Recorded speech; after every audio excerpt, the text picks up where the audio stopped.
Assalomu alaykum, hurmatli prezident, hurmatli xalqimiz. Mana murojaatim hurmatli prezidentimiz Shavkat Miromonovichga.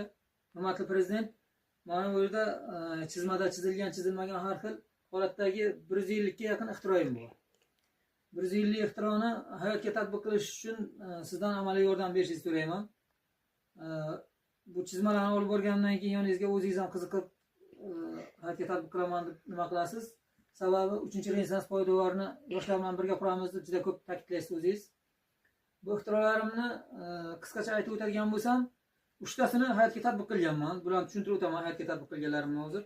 Undan oldin bitta gapni aytishim kerak. Bu 150 ixtirodan To'maga qarashli Kofron qishlog'ida katta gaz chiqib ketyapti, nima bo'lib? Fontanlanish holati bo'lib. Gaz yopolmayapti. Shuni yopib beraman deb aytmoqchiman. Shuni gaz fontanini, yonayotgan gaz fontanini yopish uchun ilmiy asosim nimam bor?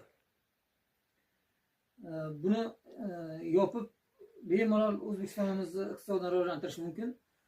Buni qilib beraman.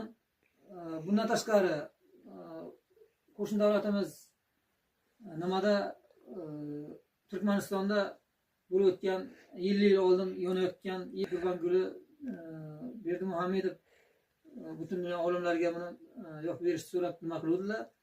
Keyin men Turkman portaliga o'xshagan har xil nimalarga yozdim, natija bo'lmadi.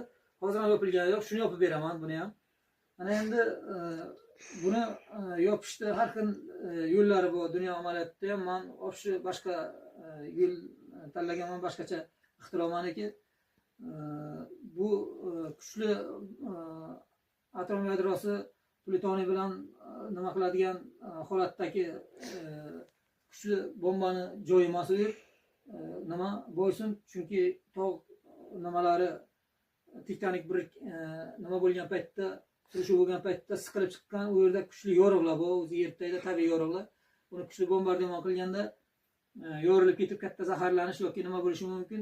Uni ikkinchi mavzu, uni darajali uni o'zingizga tushuntirib nima qilaman, batafsil aytmayman hozir. Keyin bundan tashqari 3ta nimadan tashqari energetika bo'yicha juda katta ixtirolarim bor. Energetika bo'yicha. Energetika bo'yicha 4 ta yo'nalishda, har bitta yo'nalishda ham juda ko'p ixtirolarim bor. Gidroenergetika, dunyo amaliyotida bo'lgan gidroenergetik tizimlardan tashqari ishlab chiqarish, generatsiyadan tashqari yangicha ixtirolarim. Bu mana bu yerda 3 metrga 1.20 lik katta chizma, orqa tomoni ham xuddi chizma, orqa tomoni energetika tizimida sulfat kislota ishlab chiqarish